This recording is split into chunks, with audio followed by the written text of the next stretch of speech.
They're here, Commander. And I, for one, am grateful that they are. Told you've been busy since our paths last crossed at the Gimlet Dark. Not that I understand half of it. When the Scions spoke of other worlds, I'd struggled to describe what I pictured. Mayhap things would seem clearer were I to hear the tale from your own lips. But I'm afraid the situation will not afford us that luxury. I trust you two require no introduction. We meet again, hero of Eorzea.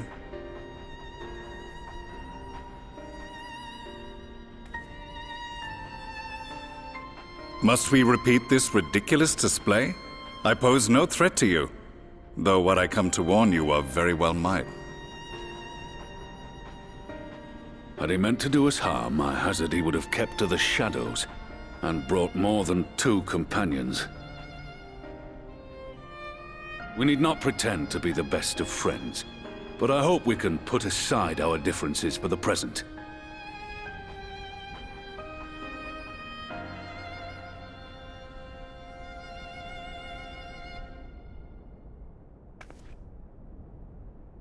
As you are doubtless aware, Sir Estinian and I cooperated to rid the world of Black Rose in your absence.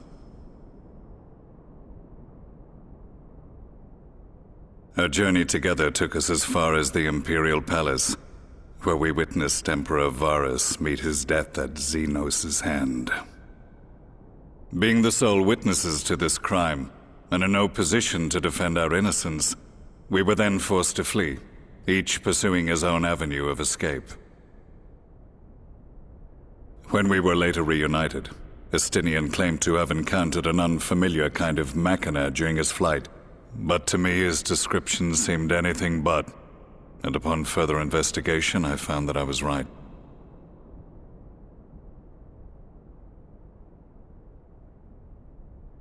The Empire is developing a new Ultima weapon. What, that Allagan monstrosity, created to vanquish primals, with which you yourself once thought to conquer Eorzea? The same. In my foolishness, I sought to harness its power, and became the Ascian's pawn in so doing. But you know as well as I how that tale ended.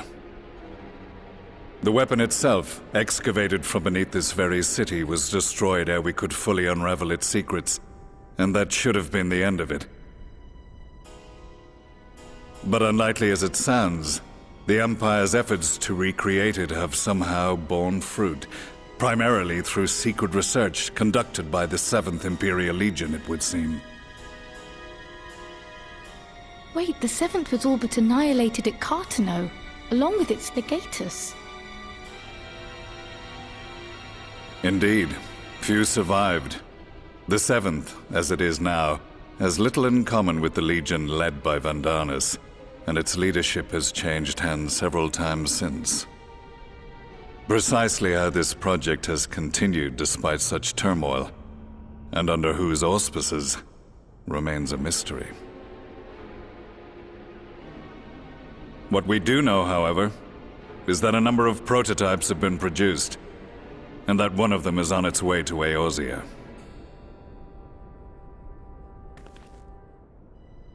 We attempted to stop it, but it was all we could do to slow its progress, so we resolved instead to bring you warning. And right glad are we that you did, though it soundly dashed our hopes that tensions might ease at last. As it is, we've begun to strengthen our presence in the Gimlet Dark, and are assembling a force to meet the coming threat. A force with you in its vanguard, I hope. Before you say anything, I know full well you have pressing concerns of your own. Your comrades remain in peril, and I would not ask you to forsake them. But the fact remains that you, and you alone, have faced the Ultima weapon, and emerged victorious. We need you. And so, when the time comes, if your comrades can spare you, I bid you lend us your strength. I've assigned an officer to await your word.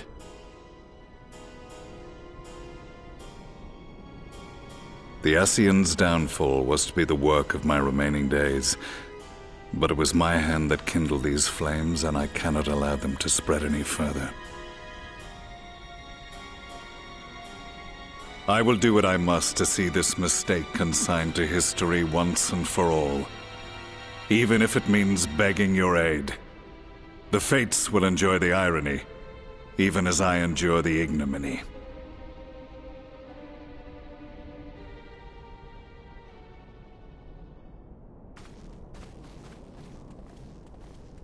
I too shall make for the border and offer my skills, meager though they seem in such company. Mayhap we shall meet there anon.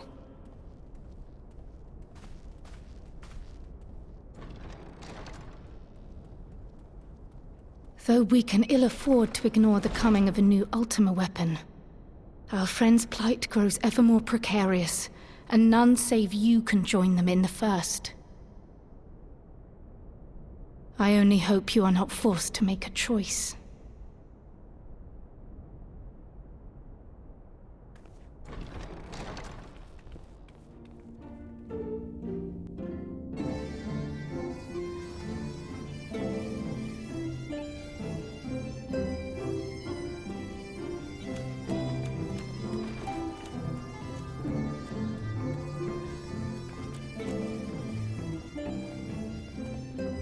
Now that we are all here, what news from the source?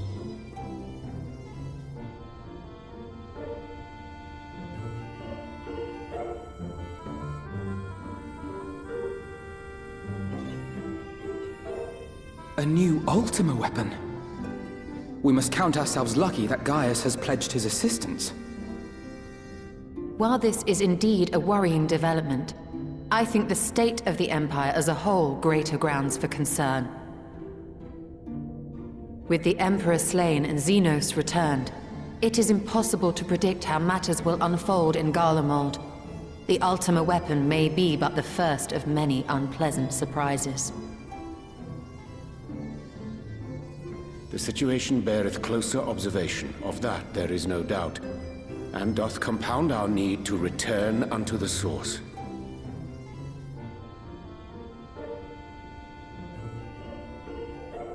Then let us address that issue. Our long search for a means to see you safely home may well be nearing its conclusion. Thanks in large part to Urianger and Beklug's invaluable insight, we have succeeded in fashioning a vessel for the journey.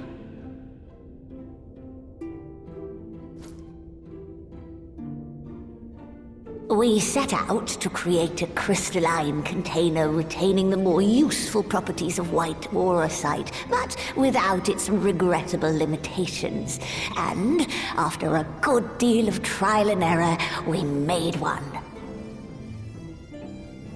An ark for soul and mind both that will allow your incorporeal self in its entirety to be ferried between worlds. A spirit vessel, if you will. However...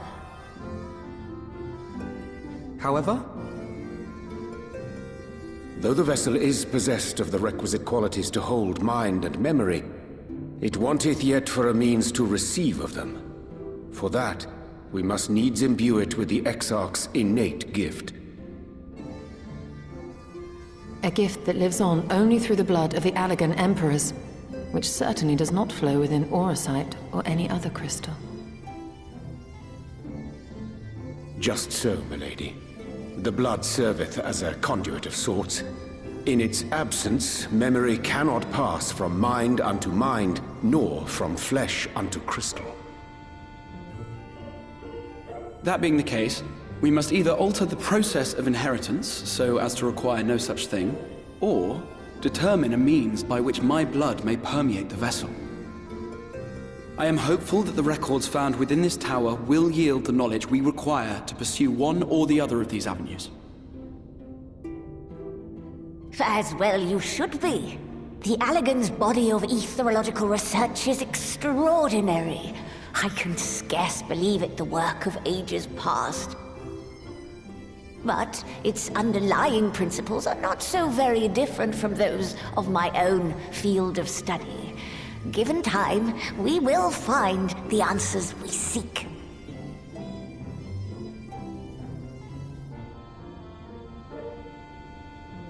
I know that you can ill afford to wait, and it pains me that I must ask you to do so. I can only reaffirm my promise to you that a solution will be found. Whatever it takes, I will see you safely home.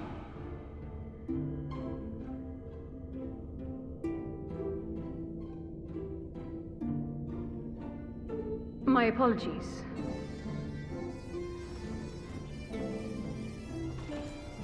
I do hope you haven't come to tell us that mortal peril fast approaches. No. I had hoped to speak with the Warrior of Darkness. But there is no need to cut short your meeting on my account. I will be waiting outside.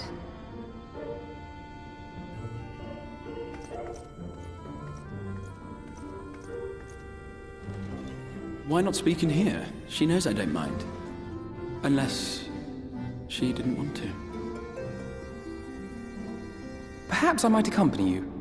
Though I am woefully ill-qualified to assist in the Exarch's research, I may yet be of some use to Lena.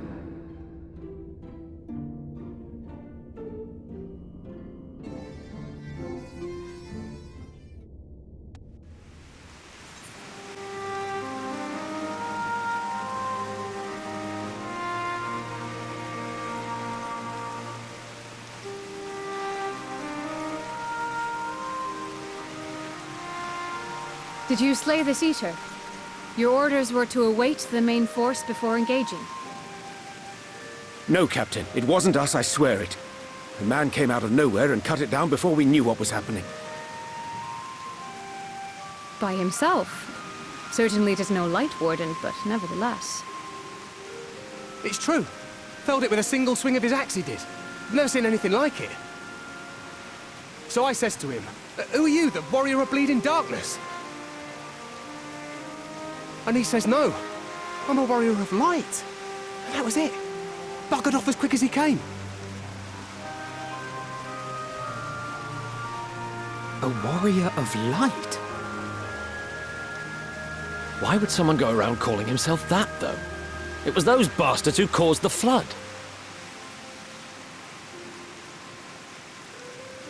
I mean, if you were going to pretend to be anyone, it'd be her, the Warrior of Darkness.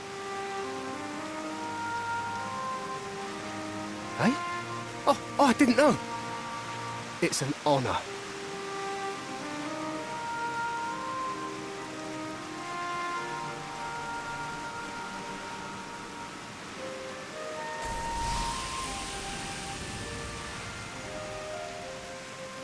Since the Eater is no longer a threat, our work here is done. Return to your posts.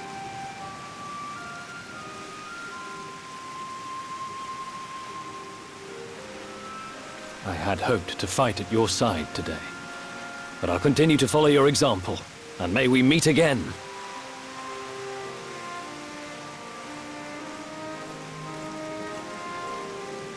I apologize for the wasted journey. It seems I overestimated the threat. As for this Warrior of Light, I do not know who would be brazen enough to take that mantle for his own. Whatever it may once have meant, it is forever tainted by the association with the Flood. The Exarch told me the truth of Ardbert and his comrades' deeds, and I am aware they played some part in your own triumph. But to most, they are synonymous with the calamity that befell this world. Still, if this man is minded to destroy Sin-Eaters, I may forgive him his unfortunate choice of alias. But that is neither here nor there. I thank you for accompanying me. With that concluded, shall we return to the Crystarium? There is a proposal I should like to make.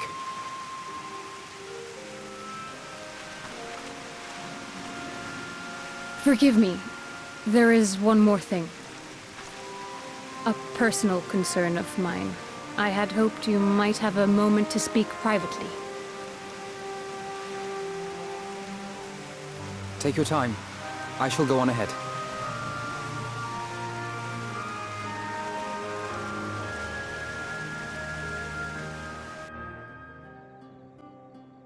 I will not mince words. This matter concerns the Exarch. Though his countenance belies his age, his demeanor never has. He has seen more than any man should and grown ever more weary with time. But I see I give the wrong impression. While it is true he attempted to open a letter with a salmon fillet the other evening, we are not here because I suspect his mind is deteriorating. Nor do I believe him to be so maddeningly unconcerned by the prospect of his own death as he once was. Indeed, the opposite is true.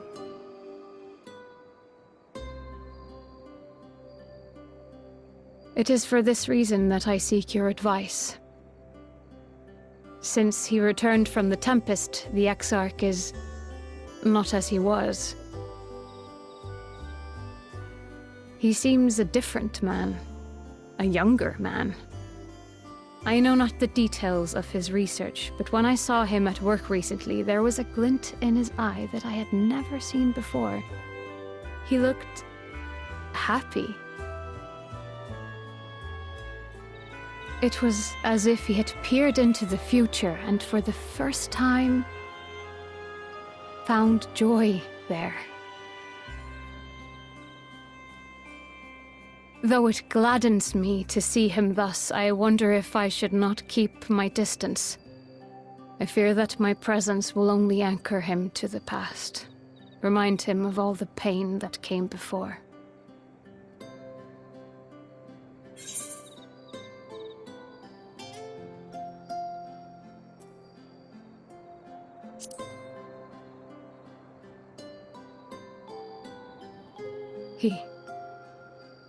Are you sure? Then perhaps we might remain as we were. As we have always been. What a relief. In that case, I will have to speak with him about the amount of time he is spending at work. This research is important, I know, but if he refuses to consider his own health, I will have to consider it for him.